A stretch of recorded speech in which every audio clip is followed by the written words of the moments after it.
Hello and welcome everybody to the latest episode of the Viking Chats, and I'm delighted to be joined today by Sandra Jones from Dataloft and Pricehubble. Sandra, thanks for coming in to see me. It's a pleasure. Hello. Yeah, good. So, let's quickly start, because before we started filming, I was bumbling around with you about how I refer to the business. Yeah.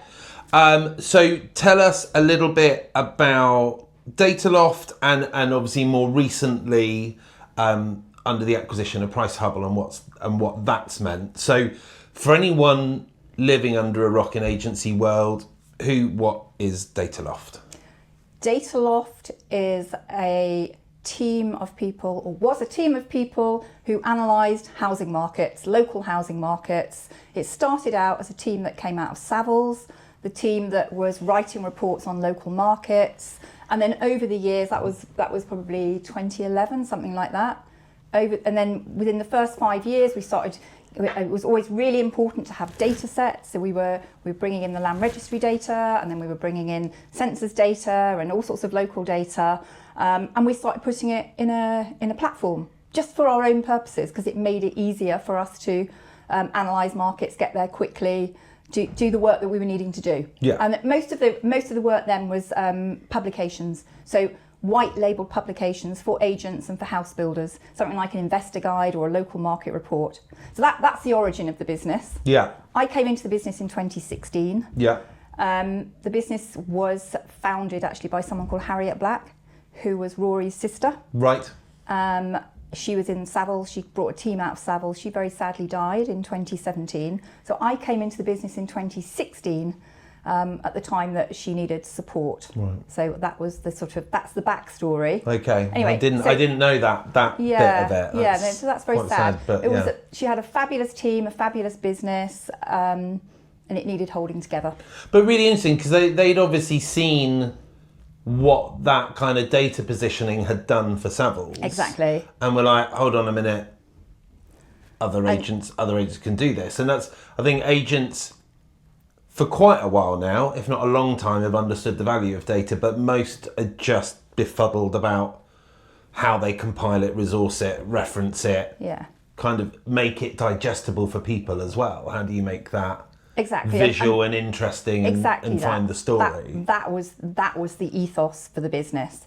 And then putting it into a platform. So around 2016, 2017, we realised that putting a front end on that platform would create a product. And so where their original thought was to do what Savills head office tended to do for head office clients, to do that for the regional offices, we're like, okay, we could roll this out and make it affordable and accessible for any local high street agent. And that was the principle behind the platform, which we now call Dataloft by Pricehubble. Because you originally asked me what was the story. So in 2023, we sold the business to Pricehubble. Pricehubble is a global technology business. It's across 12 countries. Wow. Yeah, predominantly in Europe, but also in Japan and the USA. It's headquartered in Switzerland, so it covers sort of northern European markets. Yeah. And it does really what we did. It aggregates housing market data, puts it in a platform, and delivers it to agents to use for marketing purposes. Yeah, keeping in touch with clients, nurturing, all the same kind of principles. Yeah. But obviously in every country, the way you get to that data is different, the way that data is stored.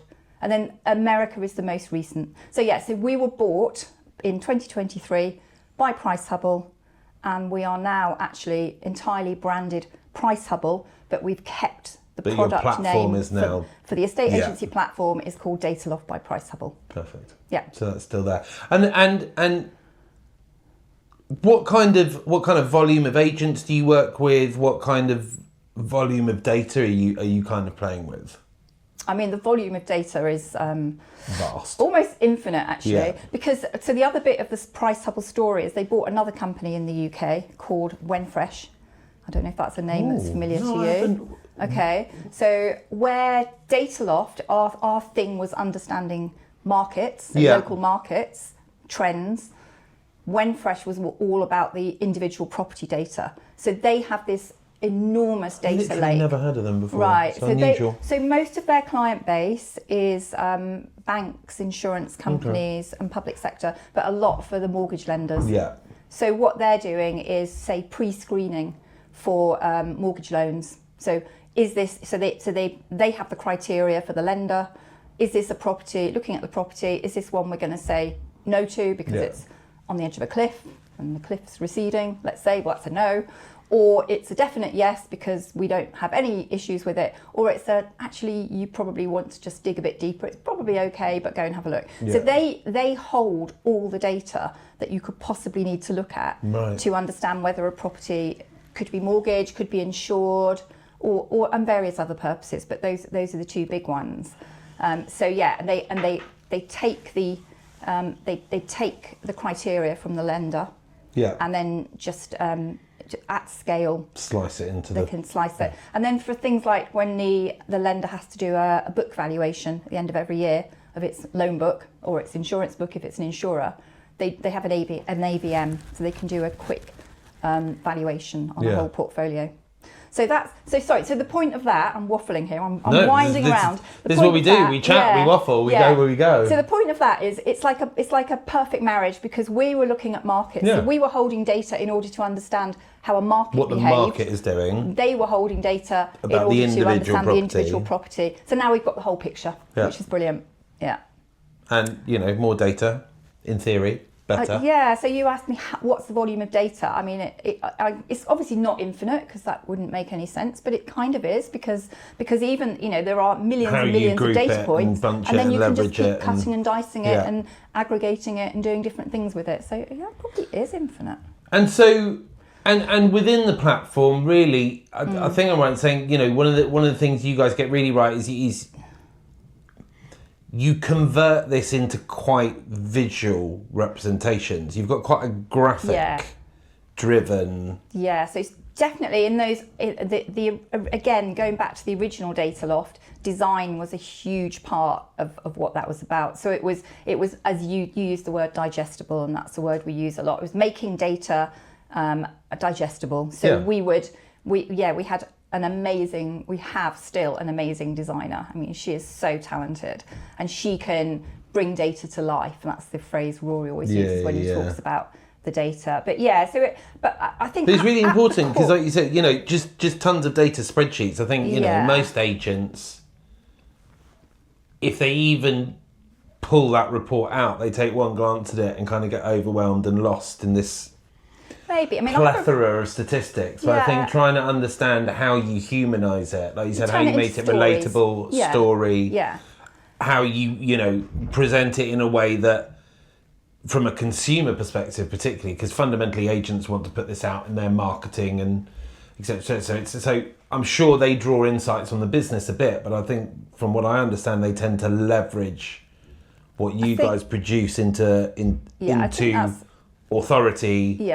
Content marketing. I think that's our USP. Yeah. We can also do the management information and we can do that stuff, and we do it actually for quite a lot of clients. But I think the thing that we uniquely do is to present it in a very visual, digestible way, and so find the story and then tell the story in a way that is very immediate.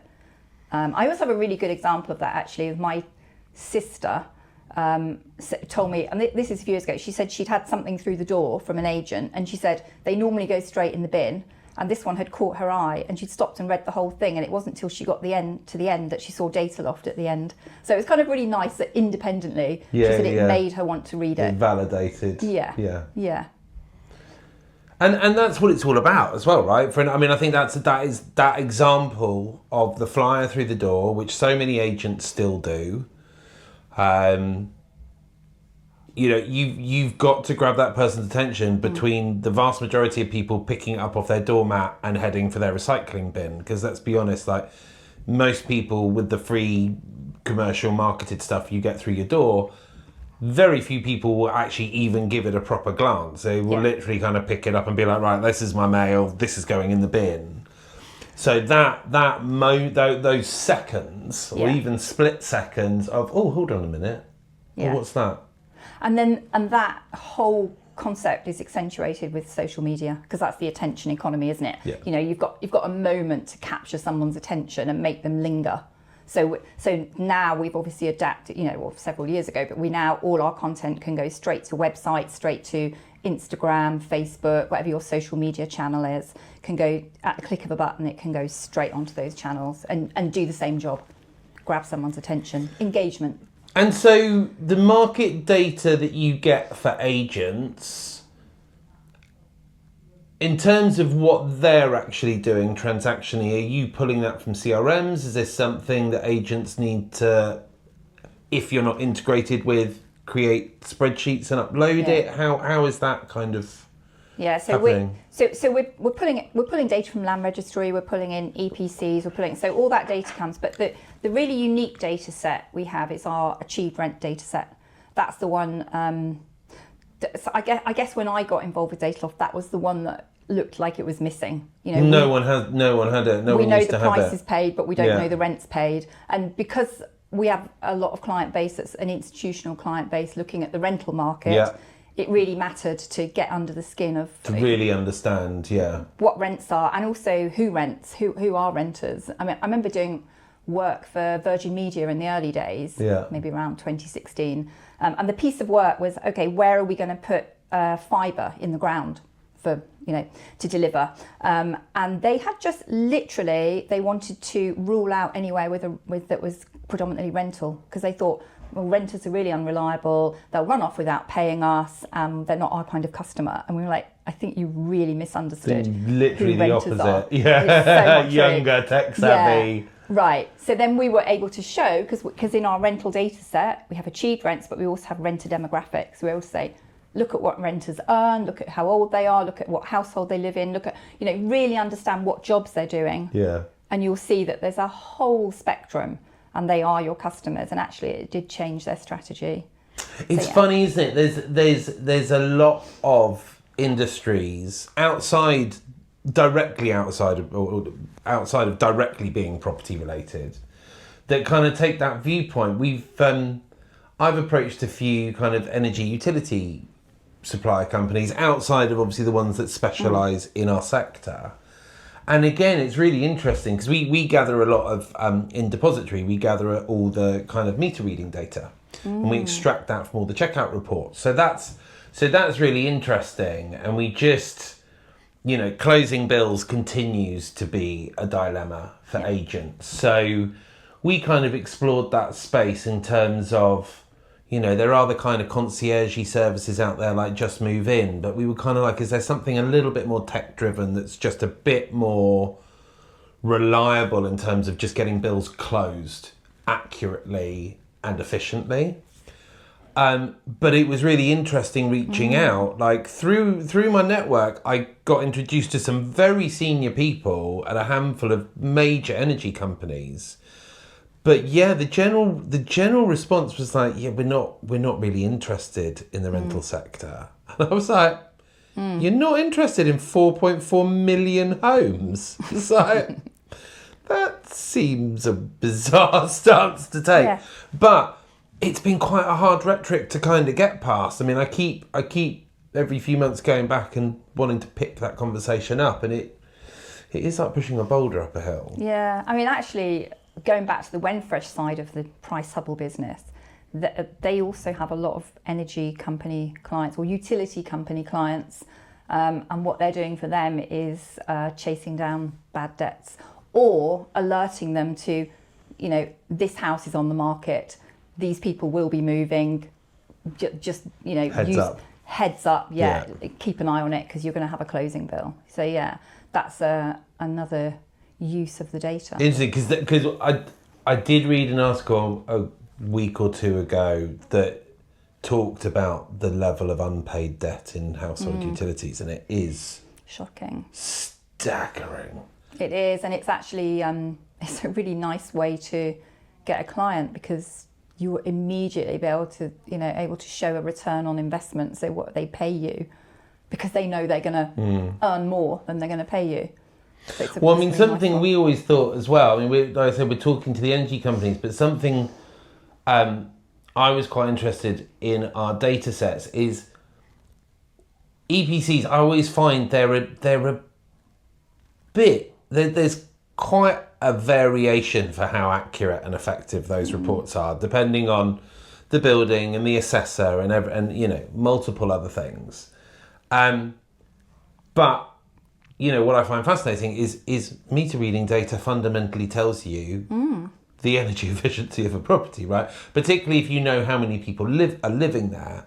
So something we've been quite interested in looking at is, you know, can we start creating reports where we can say, right, you know, we've had 4 tenancies check out over 6 years in this property, but we know, because we have the checkout and the meter readings for every single one, we know 2 people lived then, 3 people lived then, 1 person lived then. So we can factor in the variables, but we can go, actually, like that property for 6 years, you know, the average gas usage, the average electricity usage in units or kilowatt hours or, you know, whatever, is X. And we can say, you know, actually, year on year, that only varied by about 5%, even though there was a difference between 1 and 3 people living in the property and blah, blah, blah.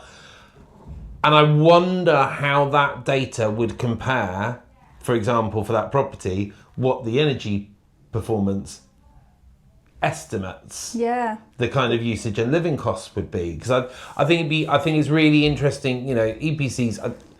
I support a green future. I think it is, you know, the way that all society should be heading. But I think from a tenant transparency perspective, and that was always part of that, was it was meant to give tenants greater transparency on what the bills were going to be like. What better way than to actually know that, look, the last 5 years, the last 10 years, the average energy usage for this property per year is X and Y. I mean, as you're speaking on that, there's thoughts going through my head that we're like, yeah, we could use that data, because for a couple of things. One, because we're often trying to get to the bottom of cost of living, because it's one thing, because we can know from our data that the people renting in this property, the household income is this and the rent is this. So we can know what's left over for all other life, but we don't know what they're spending on all other life. Yeah. So we're often looking for a data source to say, well, how do these people live and what are they spending? So that interesting from that point of view. But I'm also thinking, well, do you ever work with Octopus Energy? Because they've got an internal think tank.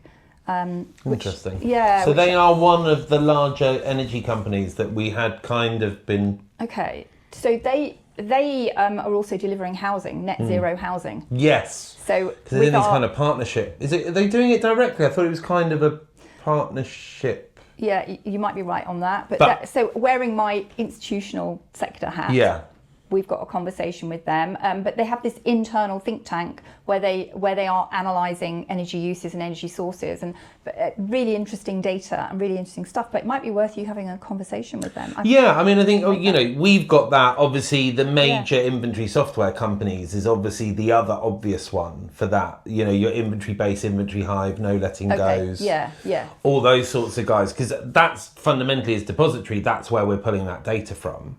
But you know, there's a handful of players. I know Inventory Hive are very well embedded within the build to rent sector already for inspection purposes, so they might be a better partner. But I always find these things fascinating. I mean, we actually, I've been looking at that for a while, actually originally from a perspective of Base, our letting agency, because I said tenants don't often ask about an EPC. We found recently they get a little bit better at it, but it's not a commonly asked document. And I know when we get the EPC, I kind of look at half the EPCs and I'm like, that doesn't sound right to me. But at the end of the day, it's a tick box in a compliance journey, and it's something. It gives us an indication. We use them for the size of the unit. So we use it to get to pounds per square foot. Yeah. Because you get the square meterage, square footage on there. Can I ask you a question actually related? But someone said to me today, we're doing some work for a local authority, and the local authority said, if you can identify rental properties with an F or a G EPC, we can fine the landlord if they haven't. What is that? So you've got there was kind of two stages of MEES, minimum energy efficiency standards. So the first one was that really nothing in an F or G bracket should be rented out unless they've got an exemption. Okay. Now there are exemptions that sit in there, and this is where the whole MEES thing gets very stuck in the mud, because there are caps on what you have to spend. So you could have actually spent your cap and it hasn't changed the energy efficiency at all. And then you would be But off you've the spent hook. the cap, so you're off the hook. Okay. You might live in a grade 1 listed house or a grade 2 listed house or a conservation area where anything that's going to actually shift the needle, you're not allowed to do. If you're a leaseholder in a flat, I mean, again, you can't touch windows, you can't start playing around with insulation in walls in most developments. So what, you're going to change your light bulbs and maybe get a... So if you were a long leaseholder in a block, you could still rent out with an F or a G. You wouldn't... or providing you met certain... Providing you ticked all the boxes that kind of got you the exemption. Okay. But otherwise, and a lot of landlords won't have clocked it.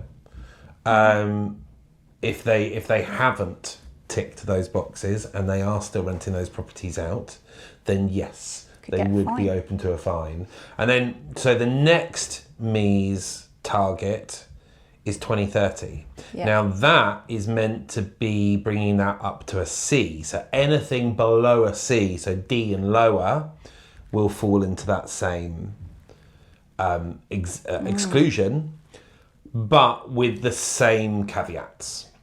Okay. So I think the spend cap, I think, is £15,000.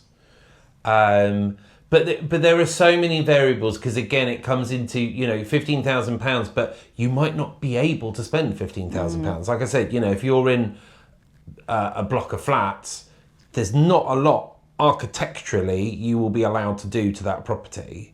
But they could say you just can't rent that flat, because unless your block manager or your freeholder is going to do that work, that is not a rentable property. But they don't do that. It would be reckless to do that, because then you're just going to have too much housing coming out of the market, and who is going to live there? Roughly a third of the UK rents now. They don't rent because they categorically choose to. They rent because they can't afford to buy, and you can't suddenly take 500,000 homes off the market and be like, sorry, no one can rent these. Not unless you want to create a much worse housing crisis. So, and this is the whole conundrum and dilemma that kicks around with MEES is, A, they keep on moving the goalposts, which is really tricky, because I remember reading an article a year or so ago, and it was a landlord who saw MEES coming, had a portfolio, they were all quite low. He spent £1 million across his portfolio. I think it was like on about 15 properties. Wow. With many of them, like some of them he got up to spec, some of them he hit the spend cap, and then government moved the deadline, so that £1 million investment is now worthless. It will not apply to the spend cap that is going to apply for the 2030 regs. Wow. And so this is the other problem with this legislation, is that you've got landlords like him and many others who are like, great, we'll crack on, we'll do this now. But then because the government moves the goalpost, they get absolutely shafted. And then other landlords go, oh, well, I'm not doing anything until this is set in stone. And then what we have with that problem now is, we've got this 2030 deadline, but we'll have another general election before that. So that already, exactly. That already throws. I mean, that could be any myriad of variables from what we've seen recently. But so that calls into question. But we're talking to our landlords at base, and we're saying, we always take a be prepared approach, and we see ourselves as experts who understand where the market is now, but where the market is going. And we see part of our duty is educating our landlords what's coming down the line and how to approach those. So our advice to landlords at the moment is start understanding what this is. Now, The added complexity to all of this is under the Renters' Rights Act, you now can't serve notice on a tenant. So you've now got an issue, you could rent a property. Oh, you mean the Section 21 notice? Because that's gone. Yeah. So if any tenancy from now on under the Renters' Rights Act, you can't serve notice on a tenant to end that. But you could have a tenant move in today in a Band D property, perfectly fine. But for 2030, that needs to be Band C. But it requires major works. Let's say the only way to meet that is to remove the windows. So you go to the tenants and go, we want to replace the windows. And the tenant goes, absolutely bloody not. So when you say you can't serve notice, what you mean is this is not a valid reason to serve notice. You could serve notice to leave if you want to sell or if you want sell to... or occupy, but not or breach a contract. But not to do building there was works. no caveat for works or improvements or repairs. Now, when you also consider we've got AWAB's law coming, we've got Decent Home Standard coming, and there is this whole framing about how professional, fair landlords should be, at fairly regular intervals, reinvesting into their properties. Like we say to our landlords, they should be looking to redeck about every 5 years, 3 to 5 years, and then in terms of like a cosmetic refurb, kind of around the 10-year cycle. And that might just be tarting something up, or it might be, gutting a property and resetting it for the next decade. But the challenge with all of that now is that you can't gain vacant possession of a property in order to carry out works. So how is that going to work? Because if you were an owner occupier, you might decide to live with the works, mightn't you?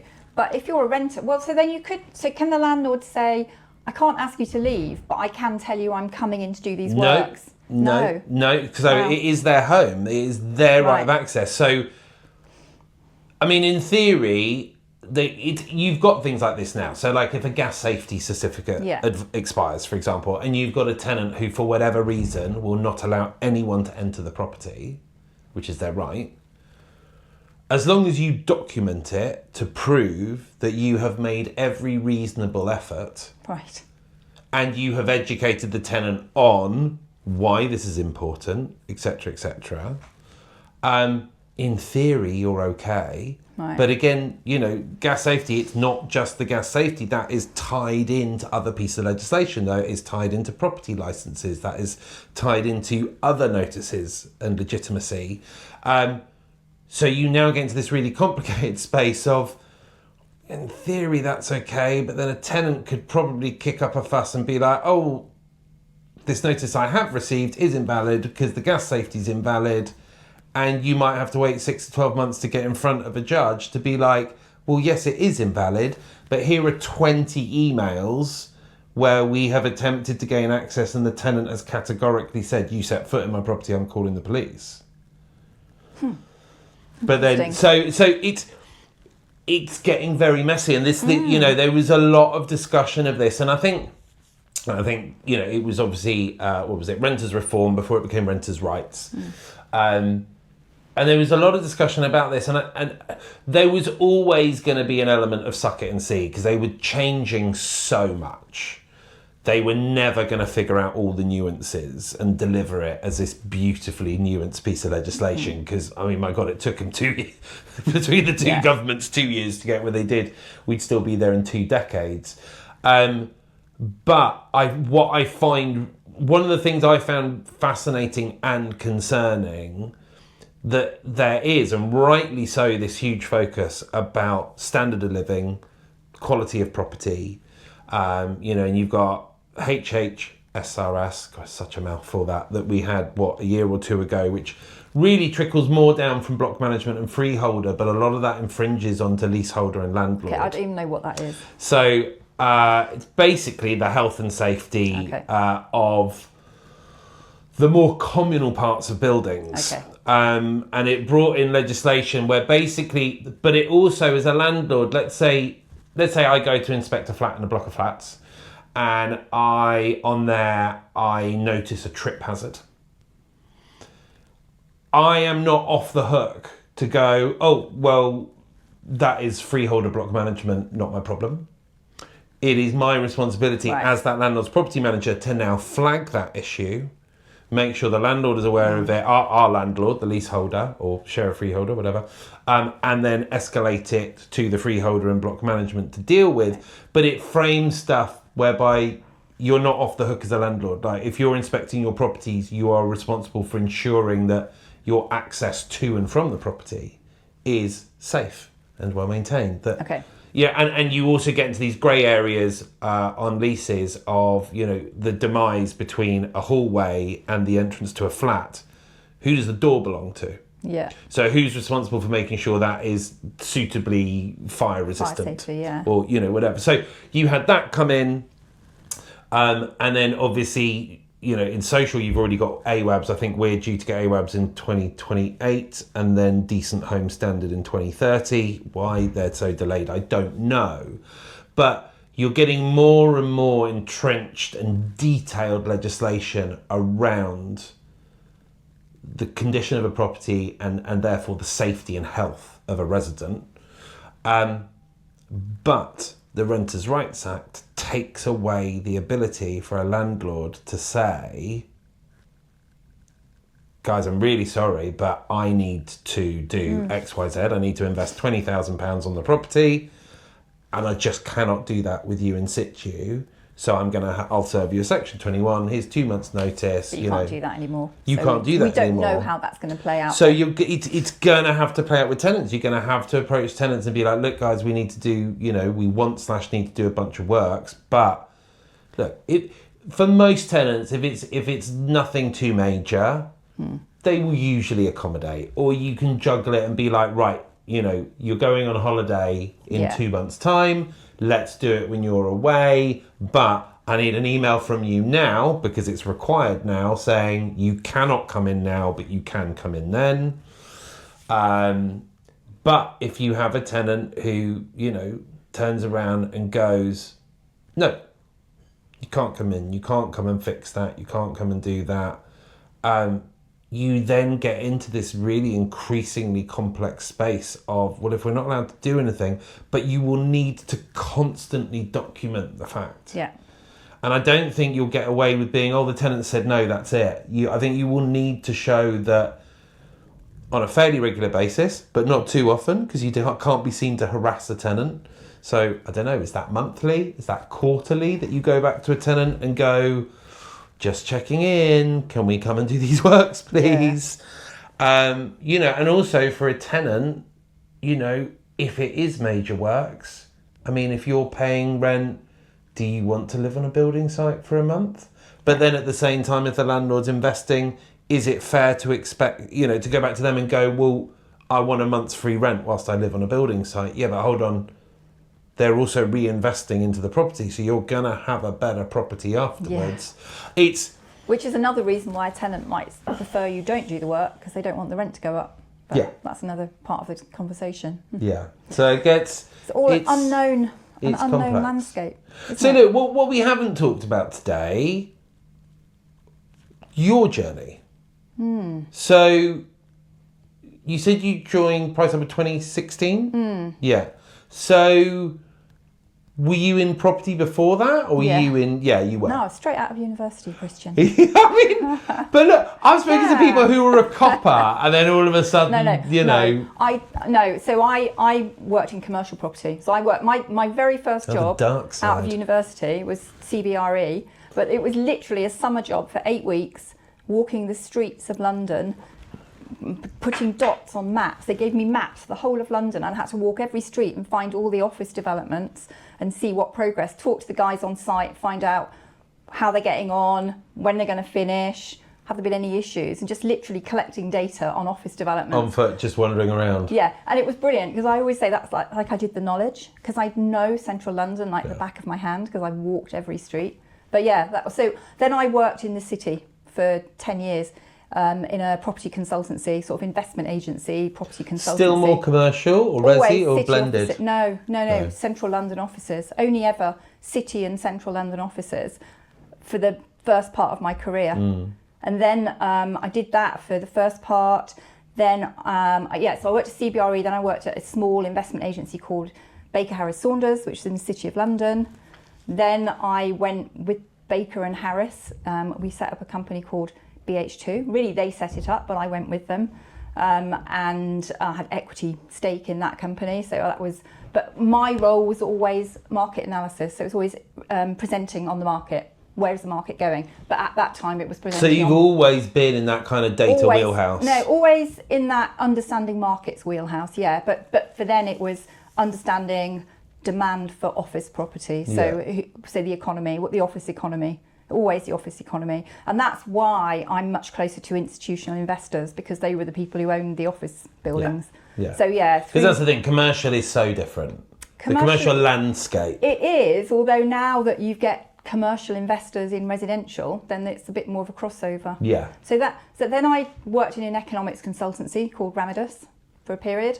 And then we did a big report for Westminster City Council looking at the impact of super prime in overseas investment on the local economy.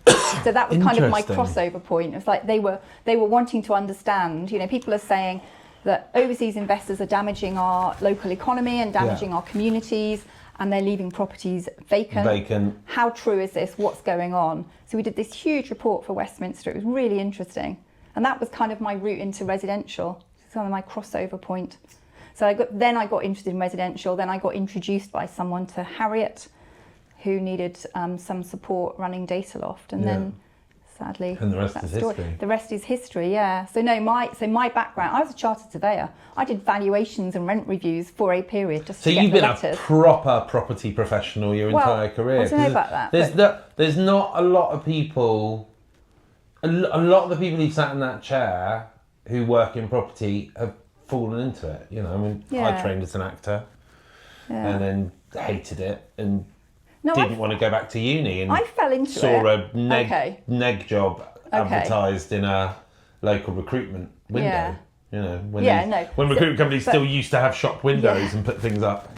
And when jobs didn't take jumping through 27 hoops and presenting so I fell into it as well, because I actually, a bit like you, I was going to do postgrad, and I thought I'll take a year out and earn some money, and the first job I got to earn some money was this CBRE job, and then it was kind of fun, that era, late 80s in the city, in central London. There was a lot of gold Amex cards being thrown around and a lot of fun, and I just never went back. So I just And so what had you studied at uni? I did geography at uni. Right. Yeah, and do you remember what you wanted to do a postgrad in? Yeah, I wanted to. So if you think geography is totally relevant to property, actually, because it's all about why is a city grown in this location, because there's a river here and a railway here, and or because the climate is right, or because it's on the coast and there's a fishing economy, or all sorts of reasons that relate to why does a particular location have more value for one purpose than another. And that's really the sort of geography that interested me. Right. So I had a tutor that was doing a load of work in Canada, and I was going to go with him and do this, but anyway, I never did it. So I ended up, but like you, I fell into property because I did that CBRE, and then I went to this small young business in the city.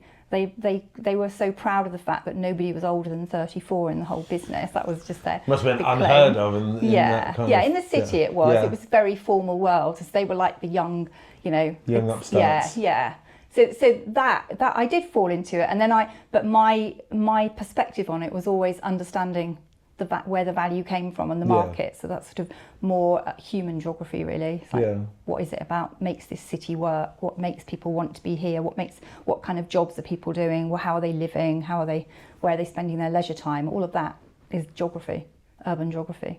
Yeah. So that was what I did. So I did the surveying qualification only because at the time it looked like that was the way to progress your career, was to have that qualification. Now I don't think it matters to anyone unless you're valuing.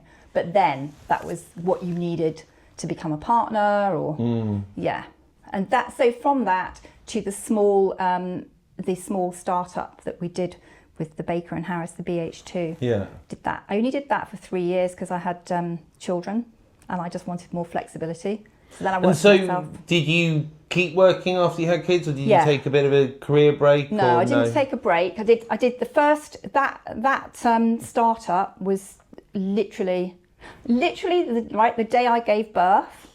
So Simon Harris, he called me in the hospital, and then they're like, "Oh, you've got Simon Harris on the phone." This is before mobiles. "Oh, that's really sweet. I'm going to talk to him." It's like, and he was, how are you? "Yeah, good. Everything okay? Good. Anyway, I thought you'd like to know. And we want you to come with us. We've resigned. We're doing this. We want you to come with us." Like, okay, let me think that one through. Literally in the hospital. Was literally in the hospital. Jesus. Yeah. But anyway, so then in my maternity leave, we were planning this business, which was nice. And then I went and did that with them. But then when I had my second child, I just thought, actually, this is a bit too much of a commitment. So then I worked for myself. So I still worked for them, but then I did a lot of freelance work, did a lot of work for the GLA on something called the London Office Policy Review, which is this huge document looking at, well, at the time, it felt like forever. We were looking out 20 years. That took us to 2030, which is now only 4 years away. Yeah, but anyway, we were looking out, how is the office economy going to change? And we were looking at agile working and impact of technology and impact of all sorts of, Have you gone change. back to that at all to see kind of now as we're getting close to 2030 to see how close you were? I mean, I think we and the people who worked on it, we always say, we saw remote working coming because of technology. We knew that was going to have an impact on the suburban high streets around London, which were pretty neglected. And it's like, well, if people have more flexibility, and so in that sense, and then there's what's happening to the economy. So we were very dependent on the financial sector, but we've now got a much stronger technology sector, as you know, and.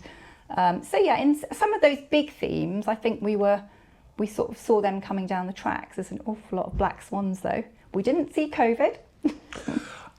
I think we can let you off that one. I don't think the office data is going to predict a global pandemic. Yeah. So I think we'll let you off that one. Yeah, no, and we didn't see all this. There's all the geopolitical stuff, and because the way London is seen by the rest of the world has changed a lot as well. I think. How do you see? Do you think London is? Yeah, do you know what? Yeah, it's tricky. I'm not sure it necessarily has. I mean, I think there are pockets where it's changed, but I think that's driven, like you said, by the political narrative in that given country at the moment. I mean, I think whether you look at UK media or foreign media from certain locations. Some of the narratives around what it is like to live in London are, as we know, absolute nonsense. Misleading, yeah. I mean, you read some of this content and if you believe what it says in that, I should be one of the very few white people walking down the street, and having lived in London, God, what have I lived in London now? 25 years. I must have been mugged and murdered hundreds of times in that period. Yet here I am. Yeah. I don't know that's true. I think fundamentally we're still seen as one of the capital cities of the world. So. I think we're still seen as the great as an example of a great global city, a great example of how diversity and multi-ethnicity works, and the blend of classes. Yeah. I think London is actually, a shining example. So I did a piece of work probably about 10 years ago for Cushman and Wakefield, I think it was, but I was really proud of this title. I liked it. I called it From Goldman to Google, and we're basically saying, nice. And we were basically saying, all the ambitious young things wanted to work in the financial sector, and then that changed, and they all wanted to work in the technology sector. And so we were seeing that transition, and actually we, remember thinking, so people like all these big investment banks would have people in the office till 10 o'clock at night, and they'd pay them a fortune, and they'd give them a great lifestyle, and they'd own them. And then Google came along, and it was all, football tables and helter-skelters and all that stuff. But it was just another way of keeping everyone in the office till 10 o'clock at night. Making them feel like it was a good place to be. It is fun. Yeah, but I remember in that project we interviewed people, HR teams, and just like, what, when you're recruiting, where's your labour pool? And they said it's it's so much easier. He said they almost always, these international businesses, we have to recruit into London, we have to offer the jobs in London because that's where people want to start their careers. Yeah. And so there was a few cities that, not only London, but London, New York, but only a few cities in the world that they really sought after young that things. Instant pull. Wanted, they want to start, so you could offer, in the same business, you could offer a job in one of the European capitals and it just didn't have the same cachet. So I love that about London. And in fact, a couple of weeks ago I was with a meeting, because we're coming up to the next mayoral election round in 2 years. Yeah. They're all starting their pitches now. They are indeed. I was in a breakfast for one of those and they were saying, right, what do we think?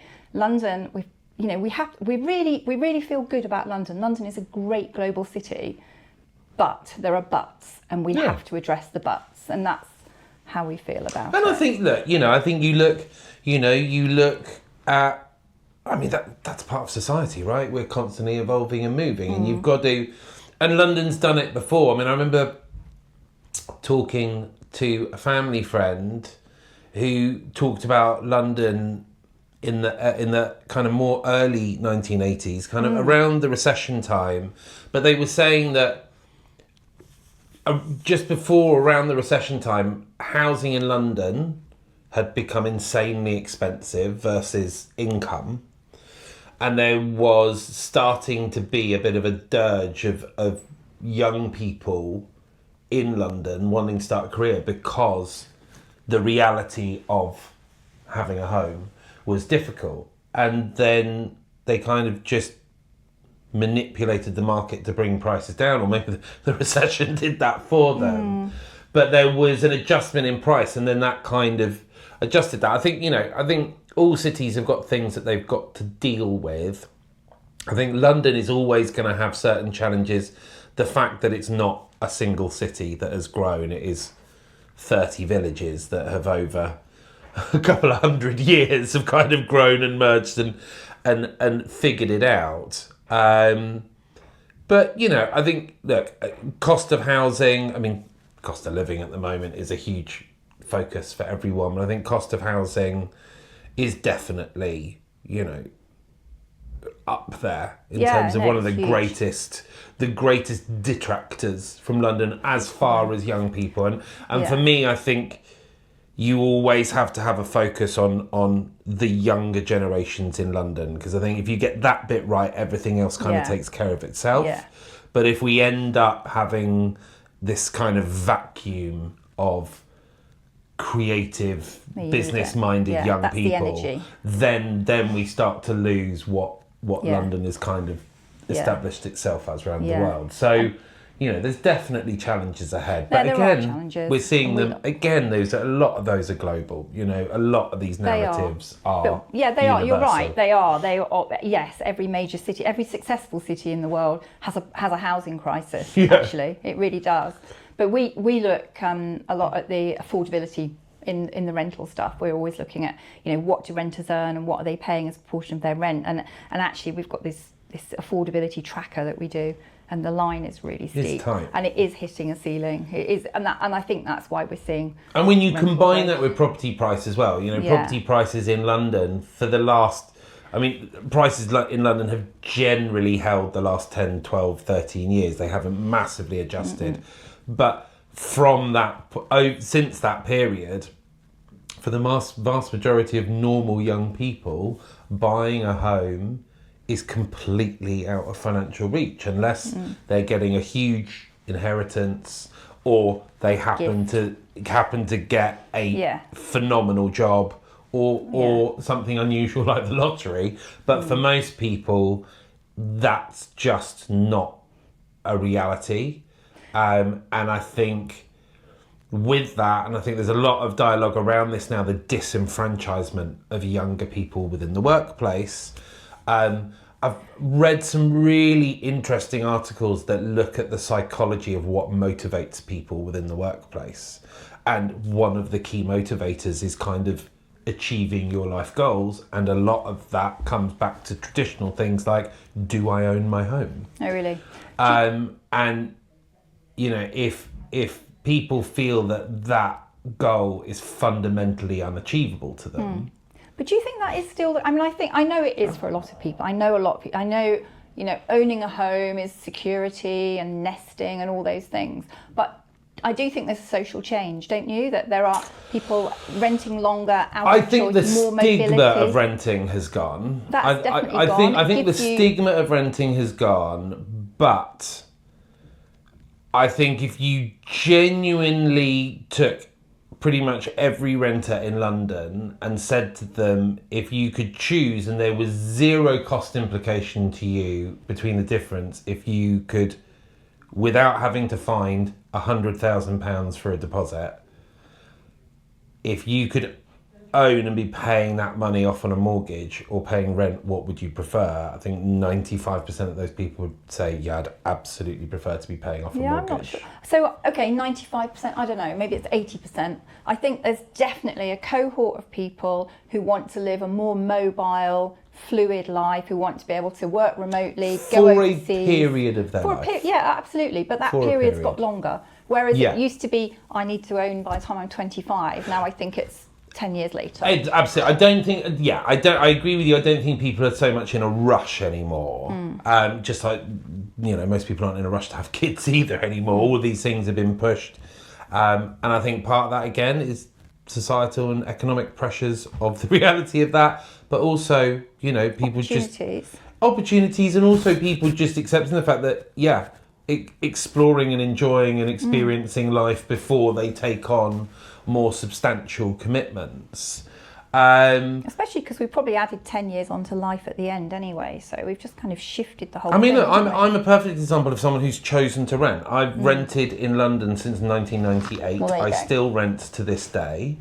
And I have had many a conversation with my family, with my parents in particular, who at various intervals over that, last 28 years, and particularly since we had kids, our first kid 8 years ago, why don't you buy? And I was like, well, my business is my investment. I've got two businesses and that's what I've invested into.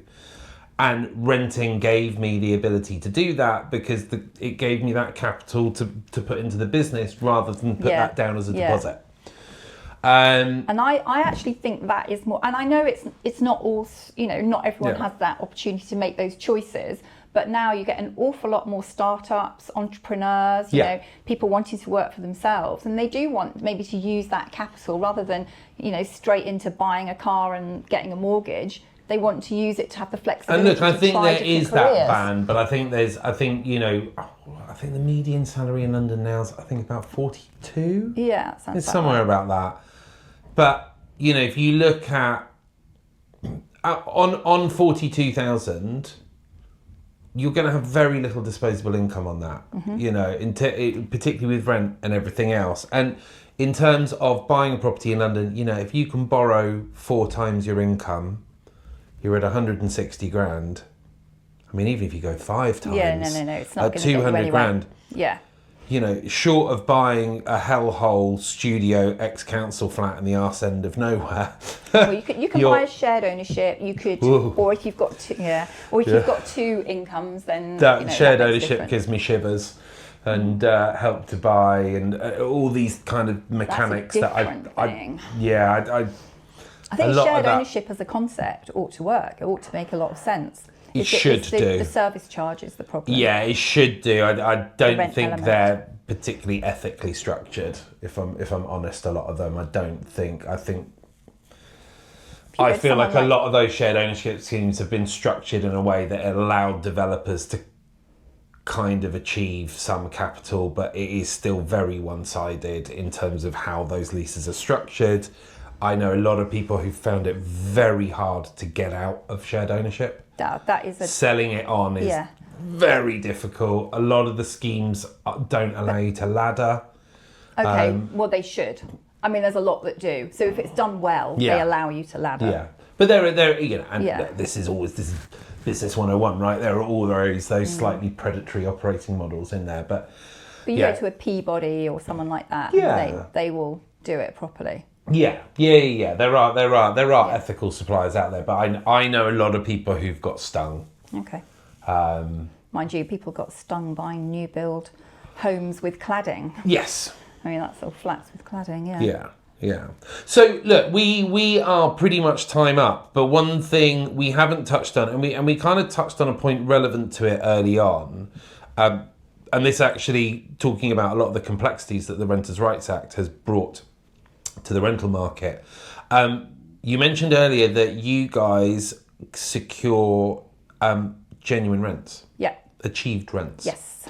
Now, and you can now create a report around that. We've got something, yeah, I mean, we've always had achieved rents on the platform. Yeah. Yeah, but what we've done is we've created something called a rental evidence report, and it is specifically designed that it can go out with a Section 13 notice. So when you've got a rent review, Yeah. which, you know, now in future you've got a rent review and you need to evidence it, and you hope it doesn't go to tribunal, but it could.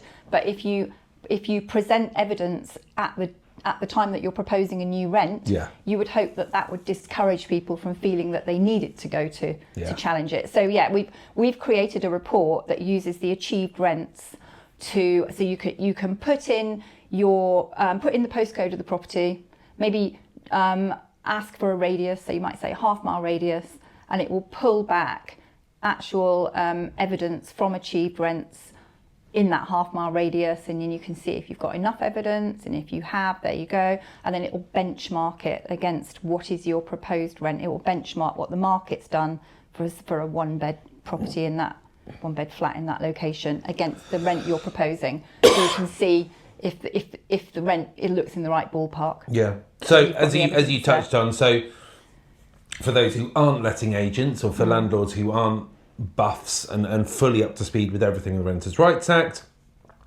one of the things that has framed is a lot of stuff about rent reviews. As you said, you touched on a Section 13, so it's formalised that a lot more. So you can only do that once a year. As you said, has to be done with the serving of a Section 13 notice. And right or wrong, I think wrongly, they have readjusted the tribunal structure and architecture around that, so making it fundamentally easier for tenants to contest rent, and actually far fewer consequences when they do. Yeah. So yeah, I think what my position talking to any agent or landlord when it comes to rent reviews would be, start personal. Don't start by sending a report and being very, very factual. I would always recommend start at the personal side. Reach out to your tenant for a chat. You know, how are you guys getting on? Are you still happy there? Anything that needs addressing? Planning on moving anytime soon? You know, get that stuff out the way. Yeah. How are you guys? How's work? By the way, it's that time of year, you know, great, glad to hear you're staying, but time to have a chat about the rent. I would definitely always advise starting that on a more personal level, and try and reach an agreement from a personal standpoint. But whether or not you're successful at that, I would definitely recommend evidencing it. So have that friendly, slightly informal chat, but then you follow it up with, you know, as discussed on the phone the other day, blah, blah, blah, you know, a bit boring, but please find attached your Section 13 notice and a report. That just shows this is fair and reasonable. That shows it is fair and reasonable. Yeah. Exactly. And then for those ones that get a bit more sticky, where you've got a tenant being a bit more, I want everything in writing, and I want evidence, I want data. Well, again, you've got the tool for those slightly more... Presumably, though, you have to serve the Section 13 notice, don't you? So, yes. Yeah, So it just becomes part of the Section 13 notice. Yes. That you're I mean, serving. I would always recommend, as with any notices, I would always recommend a human interaction where possible first. in the lead up to that. Yeah. For example, we used to serve Section 21 notices as standard on our 12-month contracts, because we would always negotiate 12-month terms at a time unless a tenant wanted longer. But we would always send them an email about 3 months before the end of the contract saying that this is our process, this is the thing, by the way, please find attached your section 21, but don't panic, we're not throwing you out. So I would always advocate taking a friendly approach to things, even when it's an officially required process. But yes, absolutely, you're going to have to serve that section 13. It should always come with evidence. But I think it's just that thing of, for the reciprocal ones, and let's face it, most of those conversations are going to be reciprocal. But for the more contentious ones, it just, you can either come into that conversation preset, and I know most agents and landlords listen to this as well. They will already, if you're looking after a portfolio, they will already have in their mind, I know which 4, 5, 10 tenants I'm going to need to be a bit more officious with. For most tenants. But even the ones, I think it's quite reassuring actually for the tenant. It's where does this number come from? It's like, it's okay, it's fair, it's reasonable, and this shows you where the number comes from. I think that's quite a reassuring thing to do. Like you said, I think a landlord or letting agent should absolutely issue something, whether that's in the email conversation they have in the lead up to it, or like you said, something that is attached or served alongside a section 13. I think it is always good to substantiate what you say, even if you've got the total faith and trust of your tenant. Like, that's great. I think you always just cover yourself. I've talked a few times already. I do have this worrying niggle about where AI, and particularly agentic AI, is going, and what tenant relationships with their landlord and letting agent are going to look like in a year or two's time. Particularly if we continue to have this pressure around the cost of living and everything else, where everything becomes, oh my God, that's another £50 a month that's out of my pocket. I do have this concern that agentic AI is going to lead to a more, for simple terminology, a more litigious society.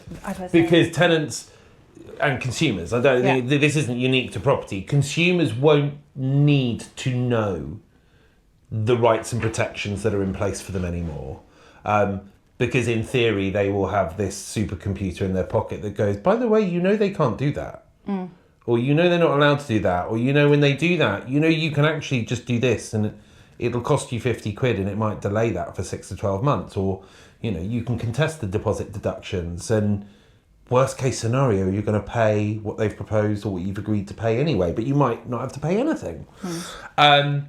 My concern is that without consumers won't need to have that knowledge, but the other important thing is they won't need to make the effort either, because AI will go, would you like me to file an official complaint and escalate it to a final result? Would you like me to contest your dispute deductions? Would you like me to, fight this rent review and if need be escalate it to a tribunal? My concern is that, like I said, people are going to have these supercomputers in their pocket that will not only give them the information, it will do the work for them as well. And if we're in a society where we're continuing to squeeze people, particularly fiscally, if there are points where they can go, oh, actually, I can stop my rent going up for 6 to 12 months. So you're talking about going to tribunals. So the tribunals, or a deposit doesn't get registered in time. I don't think a lot of tenants, despite that legislation being nearly 20 years old now, a lot of tenants still don't understand it, still don't understand their rights and protections and everything else. But AI will. If you don't get that certificate and that paperwork within the allotted time frame, will AI be popping up going, by the way, you should have had this by yesterday, you haven't, would you like me to... I've spoken to people about it, and I do find it really interesting, because some people are like, but people are people, they just like to get on with one another. And I'm like, it's kind of true. In a face-to-face world, yes, but increasingly as we do stuff through screens and devices, you lose that personal touch. And again, if you don't have to have the knowledge and you don't have to make any effort to do it. But where are we going with this? Because if we go back to the rental evidence report, that's not a threatening thing. No. That's actually a reassuring thing. Yeah. It's like when you take a lease on a flat, on a house, whatever, you have to sign a, I don't know how many page lease. Yeah. It's full of legal jargon. Yeah. So they know they've had to do that anyway. So this is a business arrangement that you've come to, and that lease is protecting you. Yeah. In a year's time, you're going to get a notice that's, if the landlord decides to increase the rent. If they don't, that's fine. Nobody has to say anything. But if they want to, they're going to get another legal document. So very reassuring to have coming with that something that says, but we're not pulling this number out of the air. We're not trying to pull the wool over your eyes. I couldn't agree more. I couldn't agree more. I think it educates the consumer and it substantiates what you're saying as hopefully fact. Like you said, it hopefully reassures them. Like they might not have had a question in their mind anyway, but like you said, it's sometimes nice to be like, oh, actually, increasing by £100 is actually a really good deal because rents have gone up £300 or £400 in my local area. And so I do feel valued as a tenant. And they're doing it properly. They're not. And they're doing it properly. I think absolutely. I'm a huge fan of best practice in terms of just the experience a customer has with your business, and I think something like that is great. Compliance-wise, I think again, you're doing that double tick. You're reassuring your customer, but you're also creating the reports and the records that underpin it. Audit trail, yeah. With the tribunal, and I think this is where most people struggle with the changes. My only big issue with the change they made is that if it's upheld, if the rent increase is upheld, it's not backdated. No, I know. This is at tribunal and that is bonkers because that pipeline is going to be at least 6 to 12 months. Yeah, I know. So using my example, if you have people who don't wish to be frictious, they don't wish to be difficult, but they are struggling financially, and a landlord legitimately says, guys, I'm really sorry, but rents have gone up £200 a month in your market, and here is a report that substantiates it and everything.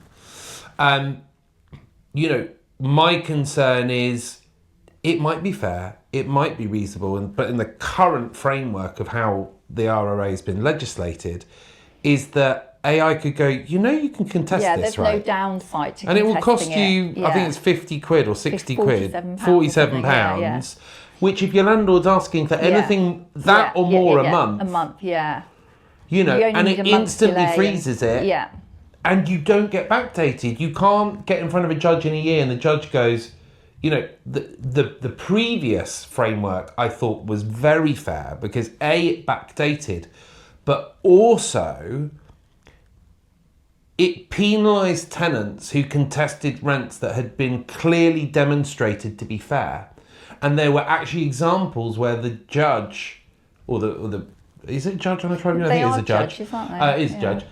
Where the judge actually awarded more than the landlord asked, because the landlord went, right, you're paying me £2,000, the market rent is £2,400, but look, we get on well. Yeah. £2,150. Yeah. And that's good. And in those instances where they have been contested, the judge has gone, no, we absolutely agree with the landlord. So not only are we backdating it to 7 months ago when that would have taken effect, but you've wasted court time. Yeah. And so for the landlord being fair, actually, I'm going to award them the full £2,400. Yeah. And there have been cases of that. Yeah. And I thought that was brilliant because it kept it fair. Yeah. And it also protected the court from over egregious behaviour. And I think we will quite quickly probably see amendments like this coming back into that legislation. But yeah, I just have these concerns at the moment, and like I said, it's not unique to property. I think it's going to be hit everywhere. Yeah, the other one actually, which is relevant to this, is the ban on accepting bids over asking rent. And we've looked back over 5 years. I think it's a really interesting statistic. 1 in 10 over the last 5 years, 1 in 10 lettings has been agreed above the asking rent. Yeah. And at the peak in London, it was 4 in 10. Yeah, admittedly, that was 2022.